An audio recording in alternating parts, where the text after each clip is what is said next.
once again, yet another lesson on capacitors, A-level physics, paper 2.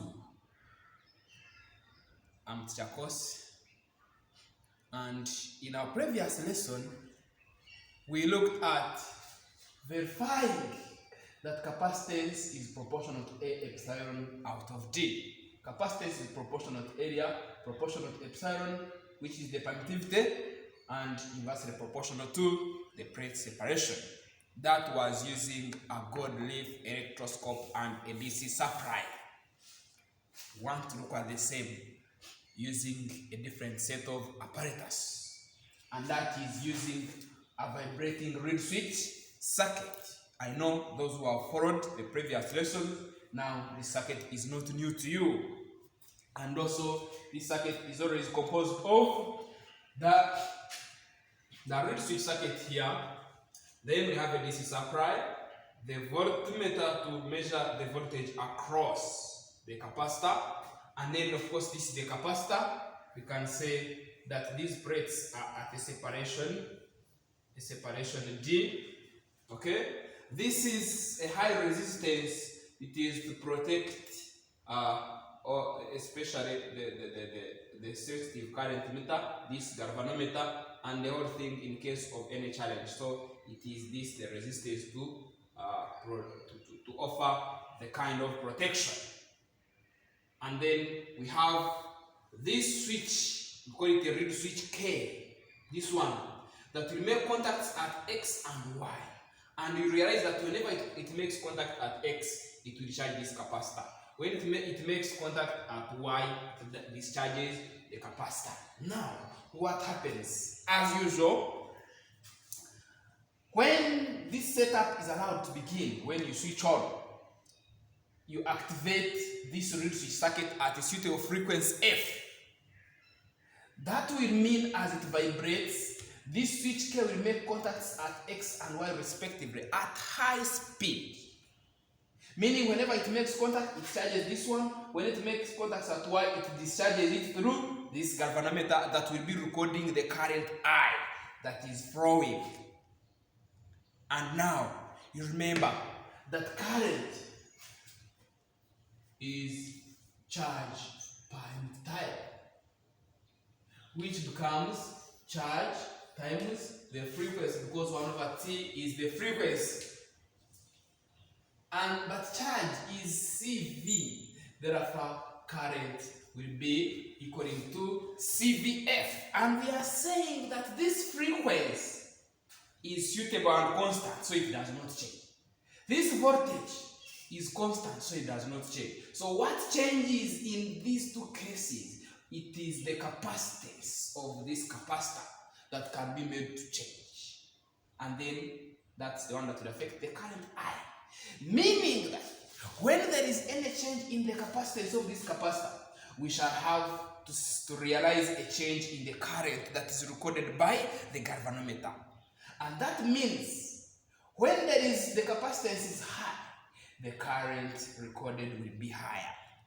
That means in our experiment, we don't have any device that is used to measure the capacitance, but we have a device that is used to measure the current. But we realize that once current is high, then that means the capacitance is also high, because mathematically it shows that current is proportional to the capacitance, or capacitance is proportional to the current. Thank you for getting that great point. Therefore, this is the principle of our experiment, that when current increases, then the capacitance has increased. Thank you for taking that other strong point as well. That's the second one. Now, there we go. As we did in the previous experiment using a gold leaf electroscope, we do one practical at a time. So, let's see. Show that capacitance is proportional to A. So, what happens? Of course, these are capacitor plates with area A.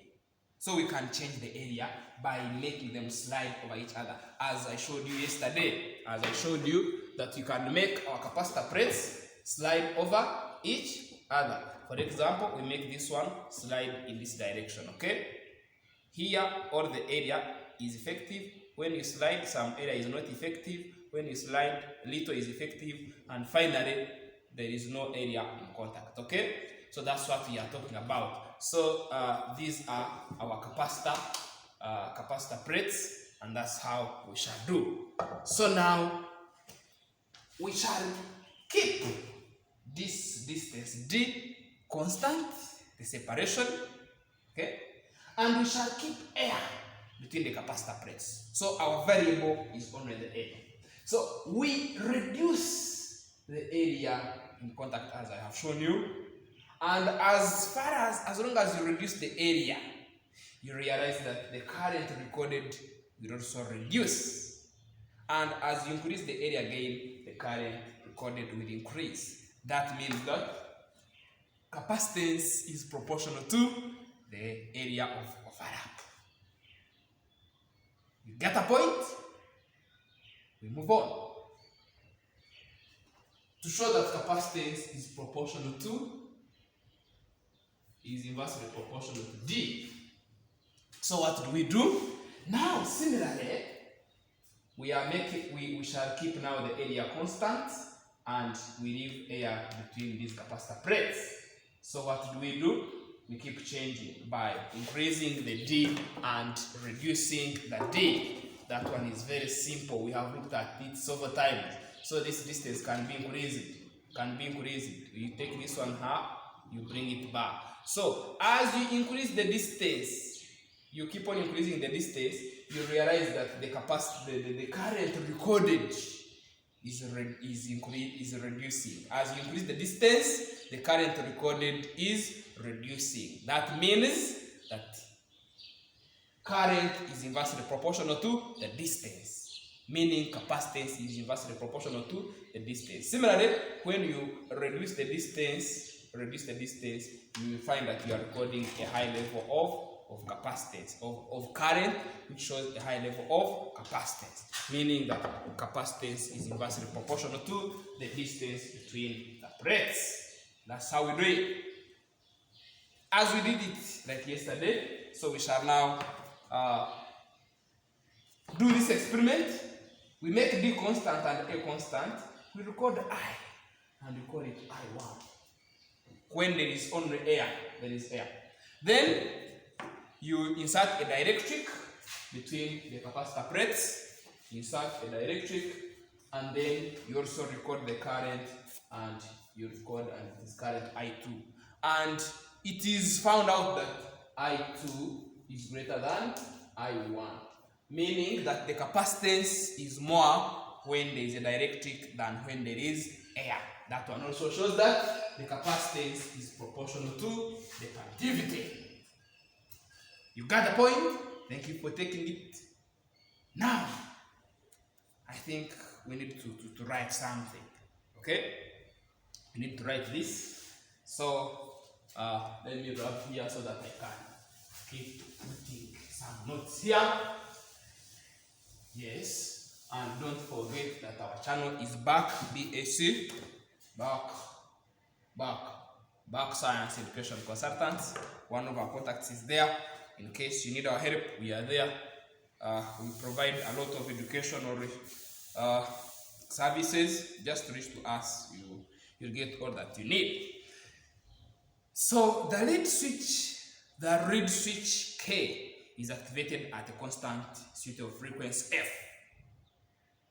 The capacitor is charged and discharged by K making contacts at X and Y respectively. What did I say? That the read switch circuit is activated at a suitable constant frequency F. The circuit, the read switch K makes contacts at X and Y respectively, thus charging and discharging the capacitor. A constant current I is recorded by the galvanometer, where I is the Q, the T. A constant I is recorded by the galvanometer, where I is the Q, the T, which actually becomes QF, which actually becomes CVF, because you know that charge is CV. And since V and F are kept constant, then the capacitance C is proportional to the current I. Then the capacitance C is proportional to the current I. This is the principle of the experiment. This is a principle of the experiment. So, to verify that C is proportional to F, that's the first experiment that we are doing. To verify that capacitance is proportional to A. So, what do? Air is kept between the capacitor plates and the separation D is not changed throughout the experiment. Air is kept between the capacitor plates and the separation D is not changed throughout the experiment. The reed switch circuit is activated at a suitable frequency F. The reed switch circuit is activated at a suitable frequency F, the capacitor is charged and discharged by K, making contacts at X and Y respectively. The reed switch K is activated at a constant frequency F. The capacitor is charged and discharged by K, making contacts at X and Y respectively.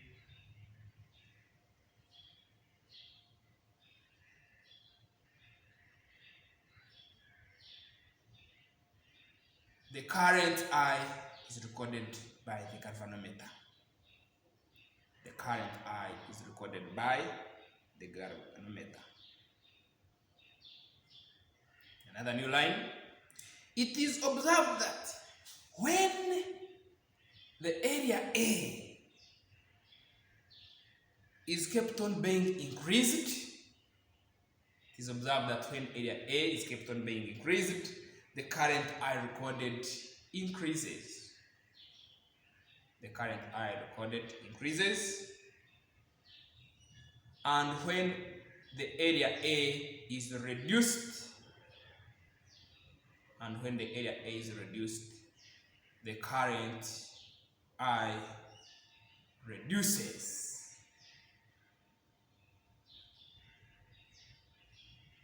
New line.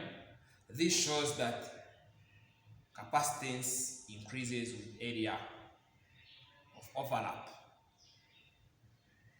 This shows that capacitance increases with area of overlap, i.e., capacitance is proportional to A.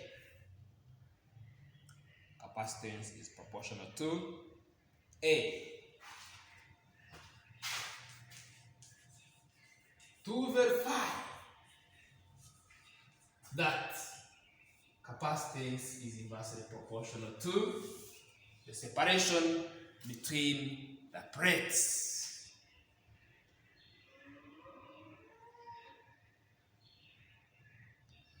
You cannot be safe unless everyone is safe. My campaign is please help stop the spread of COVID-19. And please help stop the spread of HIV/AIDS. As a student, the measure is very simple. Social distance.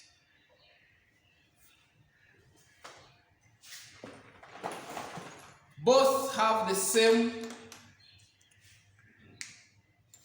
prevention that is perfect. Social distance. You just keep social distance and you tell me that you get HIV. We need to be healthy. However, in case you have it, that's not the end of life. There is even a better life after that. But it can't go back to the original. So please, when you don't have it, don't say, even those they have a better life. No. That better life is better than what is not good. But for you can have the best life in case you make sure you don't get it. and the solution is, the password is social distance. These other measures that I hear people talk about, go and try it on your own. You make experiment on your own, on yourself, and anyway, keep safe. We want to show that capacitance is inversely proportional to the separation of the plates. So what do? I had talked about it, so I'm not repeating. Air is kept between the capacitor plates. Air is kept between the capacitor plates, and the common area A is not changed throughout the experiment. Air is kept between the capacitor plates, and the common area A is not changed throughout the experiment. The reed switch circuit is activated at a constitutive frequency F.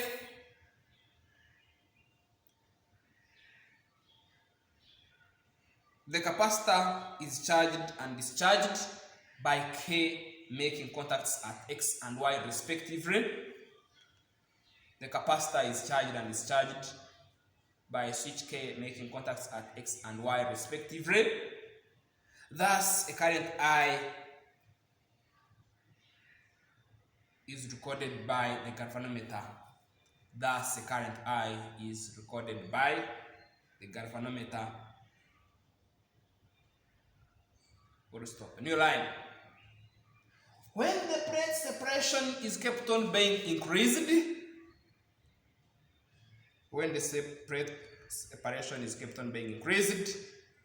the current I recorded by the galvanometer G,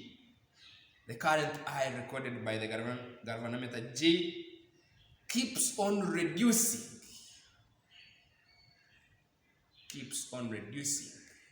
And when the plate separation D is reduced,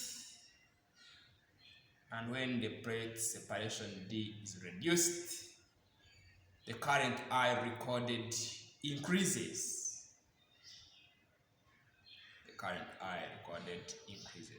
New line. This shows that plate separation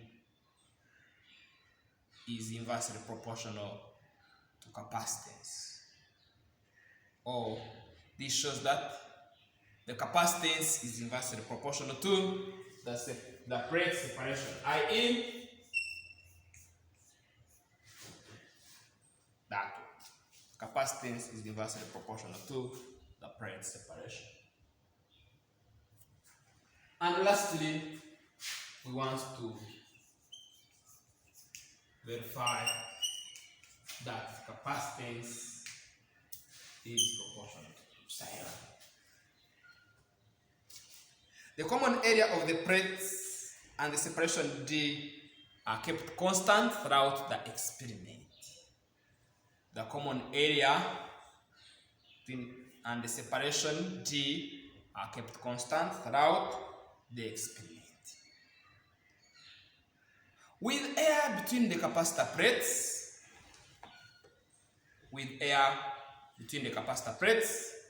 the galvanometer reading I is recorded. The galvanometer reading, call it I1, is recorded.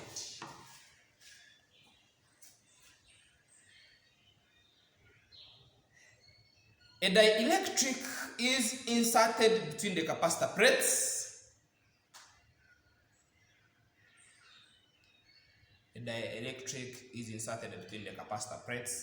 And the current recorded by the galvanometer is noted as I2.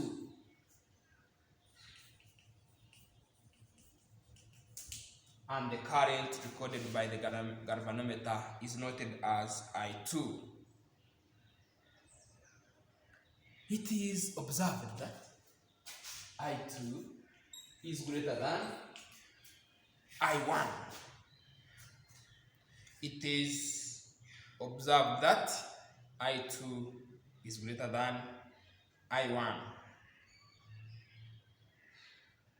which shows that the capacitance of a capacitor increases when a dielectric is pressed between the plates, which shows that the capacitance of a capacitor increases when a dielectric is pressed between the plates, i.e. capacitance is proportional to this.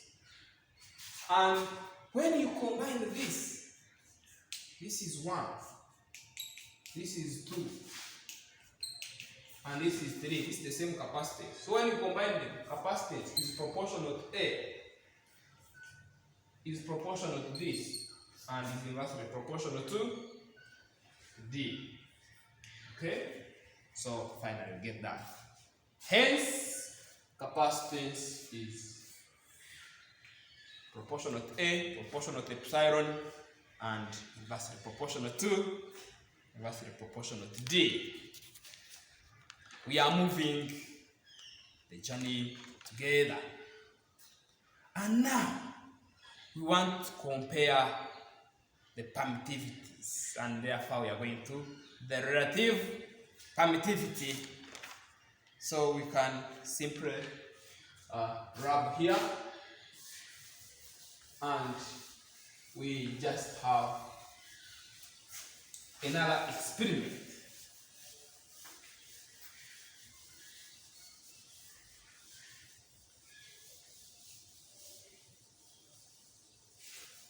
Just have another experiment, that is determination of dielectric constant.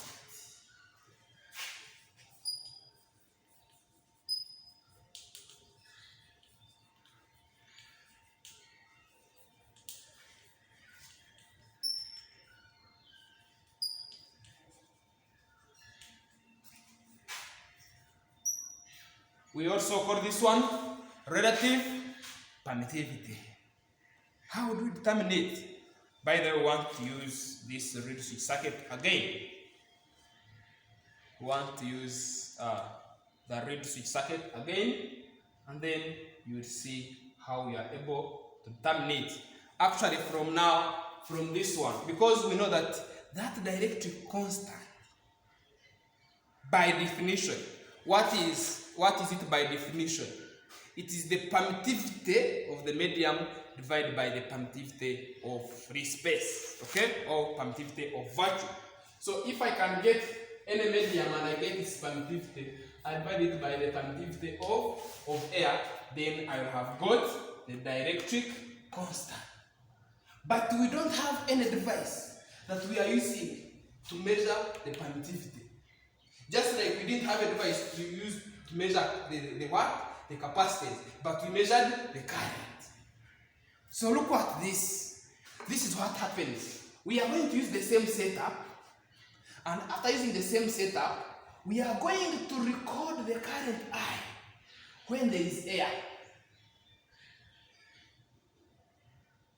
That is to be, let's say, I1 when there is air.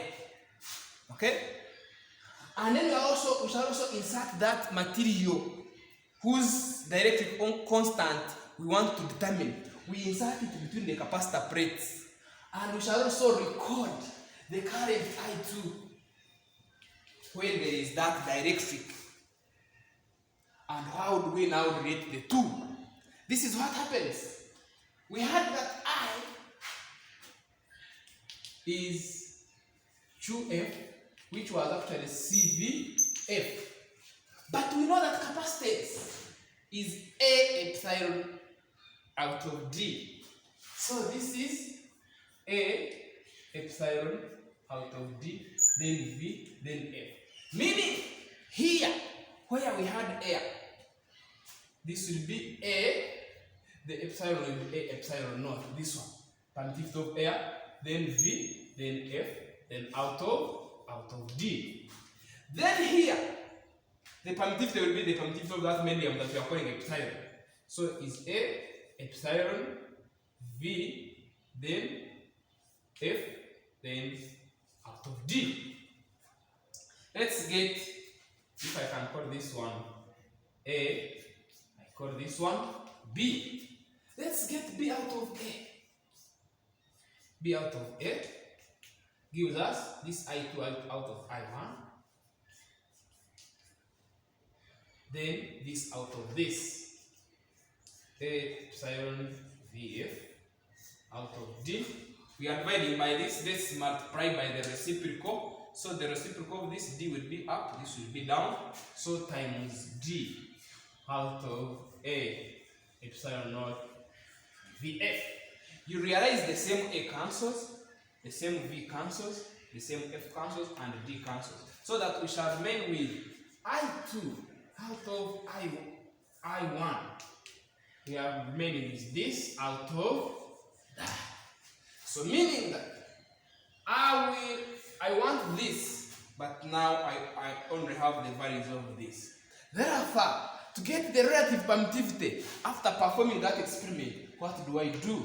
I will just say that the relative permittivity, the dielectric constant, is the current recorded when that material is inserted between the capacitor plates to the current recorded when air is in between the capacitor plates. I have determined that. So how do we do?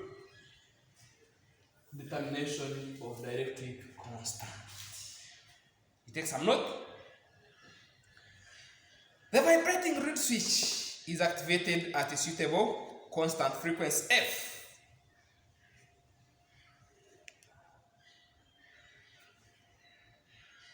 The vibrating reed switch is activated at a constant suitable frequency F. Okay? The capacitor is charged and discharged repeatedly by the switch K, making contacts at X and Y respectively. Remember, this is the same circuit that we are using. The capacitor is charged and discharged repeatedly by the switch K, making contacts at X and Y respectively.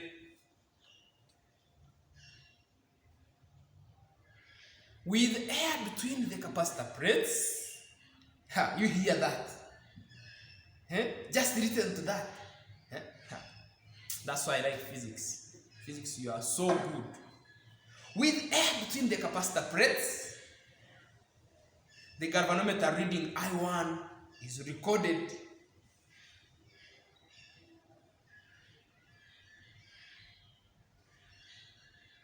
A new line.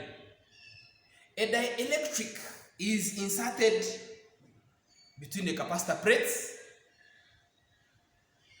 A dielectric is inserted between the capacitor plates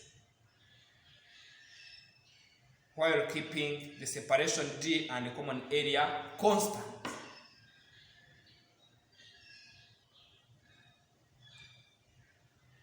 The reading I2 of the galvanometer is noted. The reading I2 of the galvanometer is noted.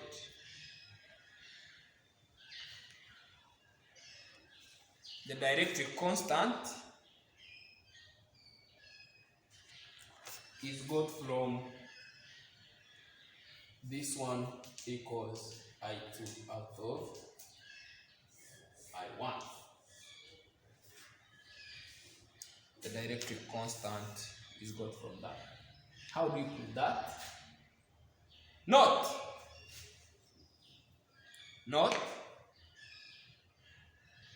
With air between the capacitor plates, with air between the capacitor plates, I1 equals this, and write this. It's done. With the dielectric between the capacitor plates, record this. I2 equals that. With dielectric between the capacitor plates, I2 equals that. And then perform this.